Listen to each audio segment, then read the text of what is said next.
তুমি মাঝখানে একটা সিনেমা করলে, রিলিজ হলো। ওই ছুটেছে খুকুমণি টিয়া বনের মাঝে। এবার তোমার এই সিনেমার এক্সপিরিয়েন্সটা একটু জানবো। সিনেমার এক্সপিরিয়েন্সটা আমি কি বলতো, ওই জীবনে একটা বাড়ি হবে, একটা গাড়ি হবে, এটা আমি প্রথম ইন্টারভিউ থেকে বলে আসছি। তার থেকে আমার বেশি স্বপ্ন ছিল হচ্ছে একটা সিনেমা। সিনেমা হবে। কারণ বাড়ি গাড়ি প্রচুর আছে, হুম। আর যেহেতু ছোট থেকে আমি মিডিয়া লাইনের প্রতি আমার বিভৎস অ্যাট্রাকশন, এন্টারটেনমেন্ট জগতের প্রতি, তো এটার বড় পর্দায় নিজেকে দেখবো, এটার একটা ড্রিম ছিল। তো সেটাই ফুলফিল করার চেষ্টা।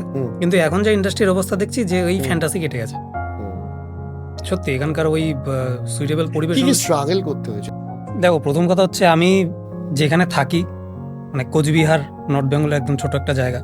ছোট বলবো না, এখন যথেষ্ট আমাদের জন্য কোচবিহার এখন অনেক নাম ডাক হয়েছে, যাই হোক আরও হবে। আর আমার ফিল্মি ব্যাকগ্রাউন্ড কিচ্ছু নেই, আমার বাবা চাকরি করে, ফ্যামিলির সব।